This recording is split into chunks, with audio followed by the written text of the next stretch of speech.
Welcome to In the Money. I'm your host, Daniel Dent. Over the last 20 years, I've worked with families and businesses, helping them become financially savvy.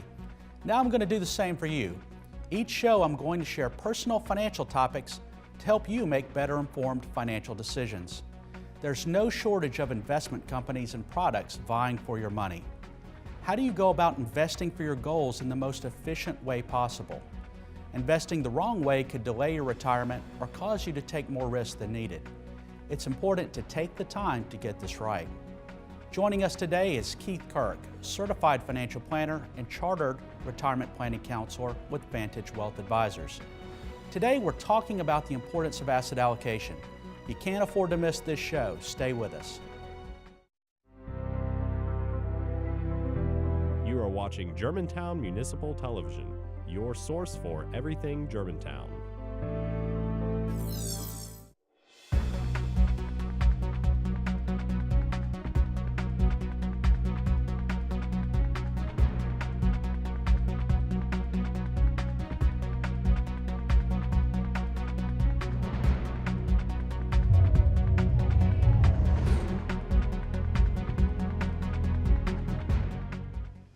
We're discussing asset allocation today. Joining us is Kirk, certified financial planner and chartered retirement planning counselor with Vantage Wealth Advisors. Keith, thanks for coming on the show. Hey, Daniel, thank you for having me on.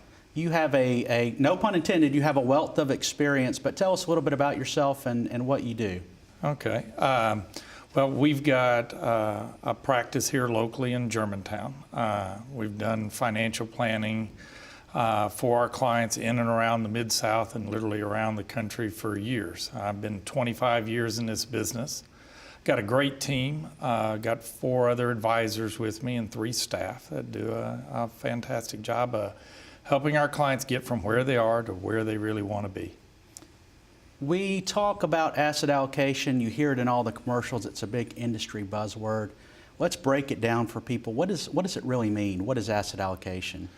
Yeah, it's a great question. Asset allocation is really a strategy to help people manage risk. It doesn't really get rid of risk, but it does help you manage risk over time. And over time is probably one of the big keys to making this work. So what makes it so important, the asset allocation? Obviously the managing risk part, but what makes it so important as an investor? Okay. As an investor, what it does is it helps give you a framework to make your decisions and then a way to stick to those decisions. And it's part of a whole concept of modern portfolio theory, but since it was developed in the 50s, I don't know how modern that really is. But the idea that different asset categories behave differently in different economic environments. And because one may go up while another's going down, it helps manage some of the unexpected up and some of the unexpected down over time.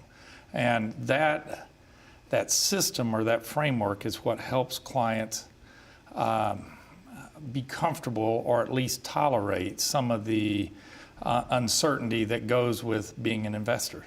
And there's a lot of uncertainty these days. It sounds like it's really a roadmap to helping you manage risk. Would that be a fair way to put it? Yeah, and of course risk, as the state I grew up, there was a president who said, it all depends on what the definition of is. So what is risk? And that's really the core question from an investment point of view.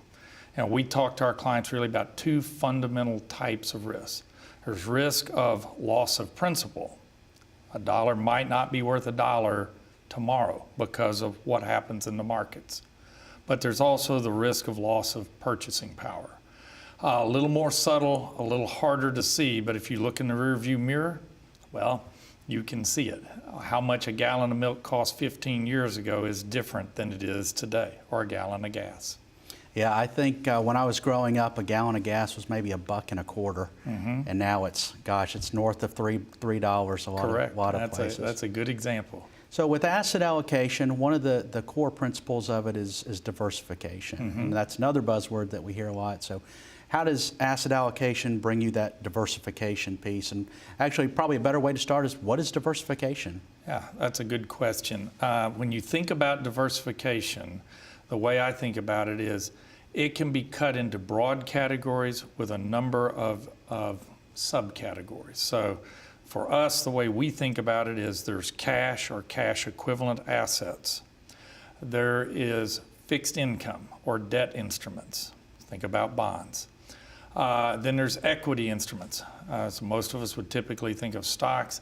And then there's a generic term, alternatives, but it can fall with a number of other things that aren't cash, bonds, or stocks. Think of real estate, think of managed futures, think of currency. All of those are things an investor can own that add some additional diversification. Now within that, there are subcategories. So think about stocks. That's a good one that most people would think about. You can have large cap, mid cap, small cap. There can be domestic, there can be international. There can be developed countries like the United States or Canada, or emerging markets like Russia or China. So all of those are just subcategories to those four broad categories. And so let's talk about this in probably more layman terms. As the market goes up, what does that mean for me as an investor if I have this diversification? Well, that's a great question. When you decide to use asset allocation as a strategy, there are two things that you're doing on purpose, or at least should be on purpose. The first is I'm going to accept that because I'm investing in these different categories, in a particular environment, some may do extremely well and some may actually go backwards, because part of that correlation coefficient, which break it down to layman's term, oftentimes when bonds are going up, stocks might be going down. When I choose that, I'm choosing to get a median or middle range of returns and not the top return. But by the contrast, when the markets go down, I'm not going to take that lowest piece. And an old phrase that probably your mom or grandmother told you, don't put all your eggs in one basket. Right, right, very good. That's one piece of investment advice that's probably a good thing, and not some of these crazy things that we hear about from whether it's on the internet or on TV.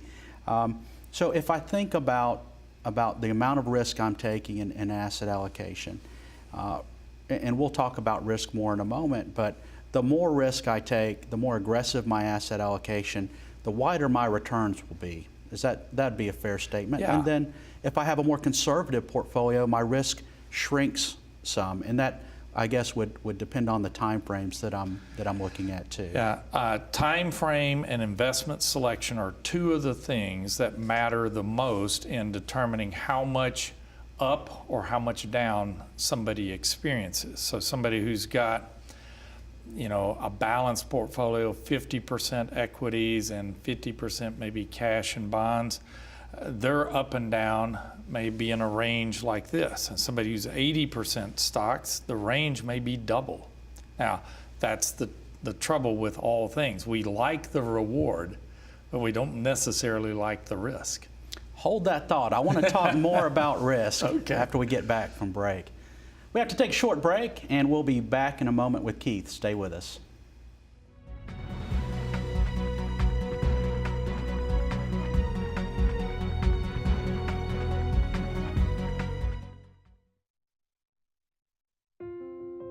I love taking care of my mom. It wasn't easy at first. She learned how to better communicate her needs. And you learned how to not ignore yours. I discovered how to make healthier meals. And I discovered how much I enjoyed them. Becoming a caregiver is a learning experience for everyone. Find articles, tips, and tools from experts and others who have been in your place. The Caregiving Resource Center at aarp.org/caregiving. You are watching Germantown Municipal Television, your source for everything Germantown. Welcome back to In the Money. If you're just joining us, we're talking about the importance of asset allocation and diversification. Today we're joined by Keith Kirk, Certified Financial Planner and Chartered Retirement Planning Counselor with Vantage Wealth Advisors. Keith, before the break, we we started to talk about risk, and I want to touch more on that. Okay. How do I, as an investor, determine how much risk I should take? You've worked with a number of people over the years, so I know this is a softball for you. Yeah, this is a common question, and there's a couple things. I think risk mostly is determined by the time frame that a person has. If you're 30 years out to retirement, you can certainly take more risk. And that means more possible upside, but obviously there will be times when there's down. The trouble with that is we as humans are hardwired too. You know this. You've got kids. There are people who are natural risk takers. That's that boy that's trying to build the ramp and see if he actually can jump the ditch with his bicycle. And there are people who are naturally risk avoiders, and that's okay. Within that, you have to figure out from an individual point of view, and especially as we deal with couples on a regular basis, the old saying, opposites attract. One of the hardest things as you're developing a strategy for clients is to figure out if this spouse is really very conservative and worries a lot about the loss of money. And this person who they are married to and they love, they have a difference of how they're wired. And coming to some middle ground is sometimes a tough thing to do. That's a great point. And you see that too with elderly parents and their adult children. Yep. If there's any kind of inheritance, generally the children may be a little more aggressive than the parents are comfortable with. Oh yeah. It's something that I guess you have to deal with. Yeah, when you're doing generational planning, now if it's money that's going to be inherited and it's not money they need to live on, be clear with that. I think most of it is being clear in your definition of what's the purpose of the money and when are we going to need it.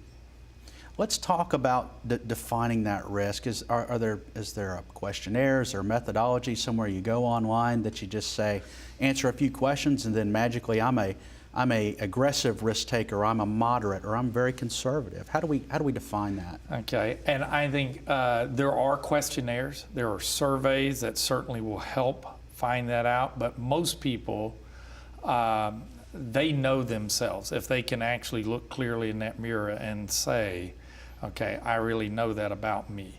The other is, I think it sometimes depends on the goal. I will watch somebody who's very passionate about their children and their education, and they will literally be very conservative on the one expense that is going to be growing at a double the inflation rate of everything else. You know, higher education goes up at 6-7% a year. And yet they'll be very conservative because they're worried about, will the money be there? And that's fine. The part of an advisor, though, means now you've got to save an extra $1,000 a month to use a much more conservative strategy. You can get there with cash in the bag. It just takes a lot more cash. Mm-hmm. You know, before the break, we were talking about the different asset classes and the asset allocation, having that diversification. You'd mentioned some go up when the market's doing well and some go down, and vice versa. So at some point, as time goes on, your investment portfolio is not going to mirror that original asset allocation. So is there a right or wrong time that you should look at rebalancing and trying to get back to that original model? You know, that's a good question, and it does lead to one of the behavior traits we really want to see in clients. It takes the emotion out. If you say every 6 months, and the short answer is it doesn't matter how often you rebalance. If you decide every quarter and you've got that set up on an autopilot within your algorithms of your computer programs, fine. If you do it when you meet with your clients every 6 months. In our practice, we tend to rebalance on a 6-month basis. But over somebody's investing lifetime, it wouldn't matter if you did it quarterly, every 6 months, or every year. But what it does force is the discipline of, if that large cap stock position should have been 15% is now 18%, it makes you sell what is high.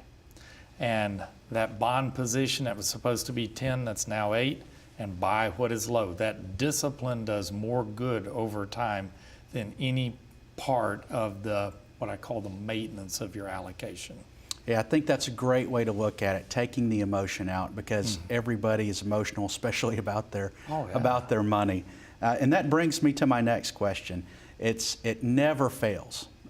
You've been in this business a long time. You've got a client with friends or family members, and they're saying, hey, my portfolio, my retirement account, my education fund, it's done 15%. I don't know what you guys are doing over there, but we're blowing and going over here. And then you get those questions, should I change my allocation? Should I take more risk? How do you respond to that? That's a great question. What I always ask is value somebody's opinion in proportion to their vested interest in your success. If they aren't getting paid for your success,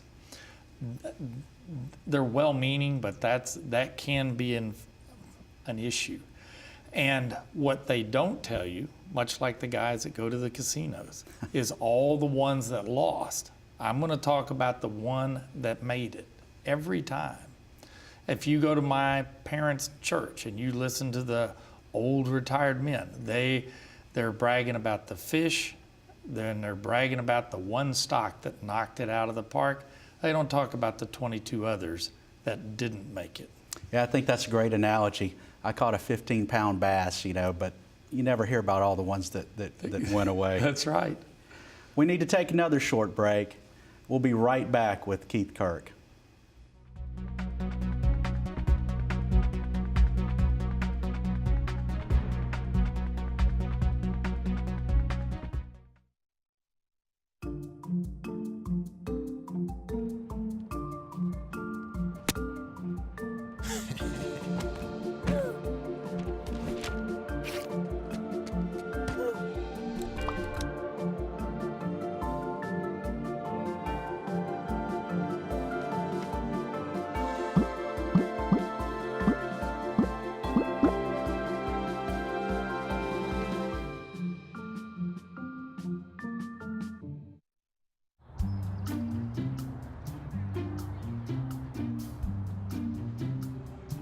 Don't worry, 74 people were picked before me in the NFL draft.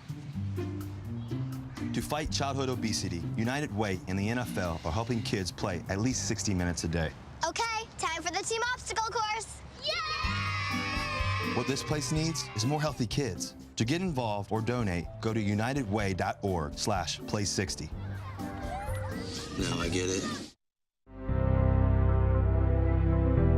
You are watching Germantown Municipal Television, your source for everything Germantown. Welcome back to In the Money. We're discussing asset allocation, how it affects your investment portfolio with Keith Kirk of Vantage Wealth Advisors. Keith, there's a lot of things out there, the economy, all kind of external factors that we just can't control. But there are some things that we can control. So can you walk us through some of those different things and what we need to keep an eye on? And that's a really good, important thing. For someone to move from where they are to ideally where they want to be, the more time they focus on the things that are within their control, probably the better chance they have of success. So in the years I've done this, I found 5. I wish there were more, but there seems to be 5. The first is, here in America at least, we control what we spend. No one makes you spend that money. We may not feel like that sometimes, but every mortgage you've signed, every bank loan you've taken, you chose to do it. So if that's true, then logic would dictate I can then also control how much I decide to save. If I decide to save money, there are 2 other components to that.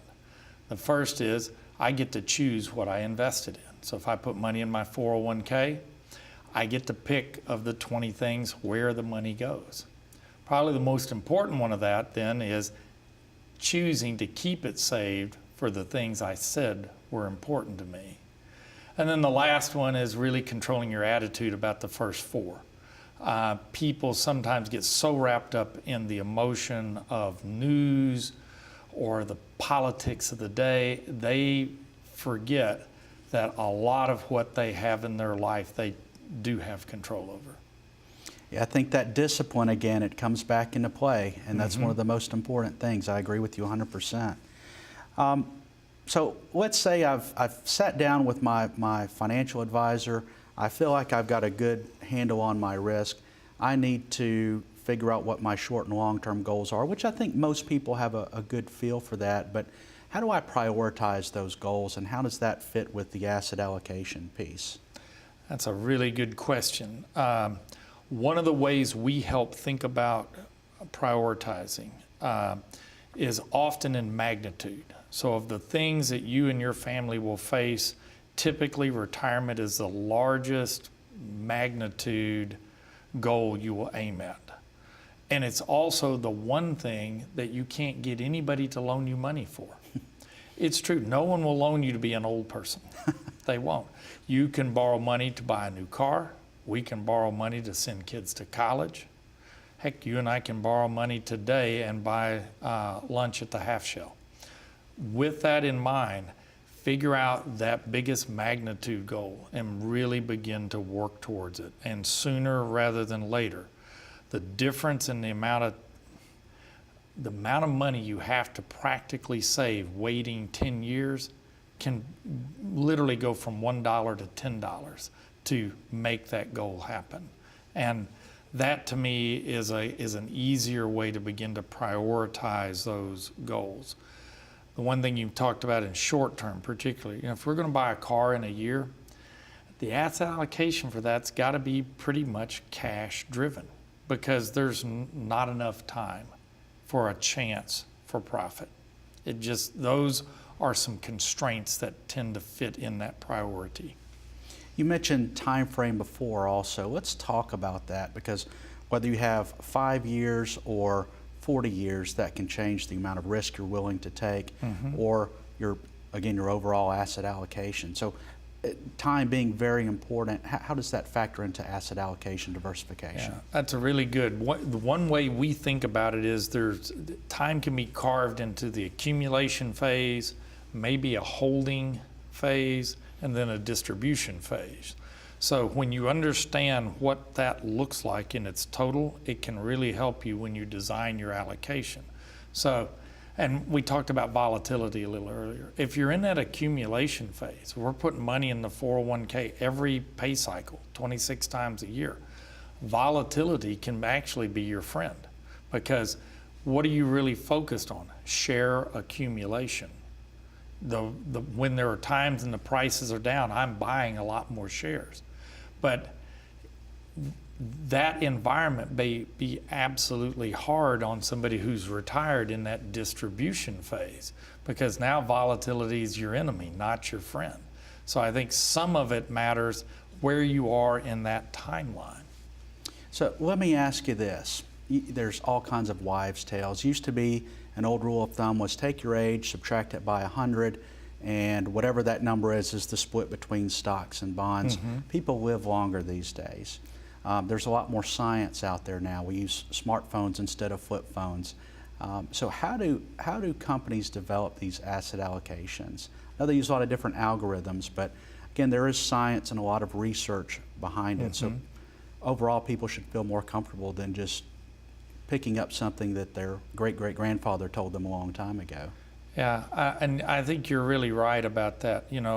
When we hear some of these wives' tales, not even in the 30s, the reason Social Security picked 65 as the start was that was the average life expectancy. Now it's in the middle 80s. That's a huge difference. The other has to do with, am I going to spend all the money on an event horizon? So if we're going to purchase a house and we're saving for 10 years, and all that money is going to disappear in year 10, well, a good example would be in year 8 or 9, you have dialed that back to mostly cash, because again, there's not enough time to recover. Retirement, you're going to spend a cash flow off of that for maybe 10, 20, 30 years. We don't really know. So that allocation may not change dramatically from March 1st when I was working to March 2nd when I retired, because the age will be out in front of you. Yeah. One of the things too, and we had touched on this a bit, but the different types of investments that make up an asset allocation. We talked about I think you'd mentioned large cap stocks and small cap stocks and different bonds and things like that. Can you talk about, again, what does that mean? You know, what's an example of a large cap stock versus a small cap stock? Okay, and when you say cap, it's just how big is the company? And again, how we define that. We can think about some companies around locally. FedEx here in Memphis is truly a large company. It's one of the largest companies worldwide. And then we think about, think about another company right here that everybody knows. First Tennessee is a middle-size company. And everybody thinks that's huge, but we're measuring in billions of dollars. And that really makes, that's hard for us as a regular person to get our minds around. So really all of these different sizes, and whether it's stocks, bonds, or anything else, it comes together to form your overall portfolio, and that's what balances out your risk and along with your time frame. Correct. And there's one other component that we haven't really touched on and probably should. What a person's current tax situation will matter. You know, and we'll go back to bonds. If we buy a corporate bond that yields 4% and your tax rate's 15%, that will be a better choice than maybe a Tennessee municipal bond that pays 2.5%. But if your tax rate's 40%, what really matters is what do you get as an investor after the taxes? The other component that matters when you're building an asset allocation, and again, it's something more and more in the know today, but what expense are you paying? It's just like any other thing. What's my net check when I get home after I've saved my money, after I've paid my taxes to everyone else, paid for all my benefits? The gross number is a lot smaller when I look at the net when it comes home. So you have to take in the effect of taxes and the effect of operating costs or acquisition costs of those investments, and they do matter. Excellent point. Thanks for bringing that one up. Keith, thank you so much for coming on the show today. Oh, you're welcome. Asset allocation is a key component to being able to achieve your financial goals. Understanding your risk tolerance, short and long-term goals, time frames, will help you and your financial advisor develop the most appropriate strategy. Think of it as your favorite recipe. Too much of one ingredient isn't necessarily a good thing. That's all the time we have today. Thanks to Keith Kirk of Vantage Wealth Advisors, and thank you for watching. If you'd like to see more shows, follow us on YouTube or Facebook at Germantown Municipal Television. You can also visit our website at www.gmtvonline.org. And remember, each person's financial situation is unique. Before making any decisions, speak to a financial professional to see if our discussions today are in your best interest. We'll see you in the fall. I'm Daniel Dent, and now you are in the money.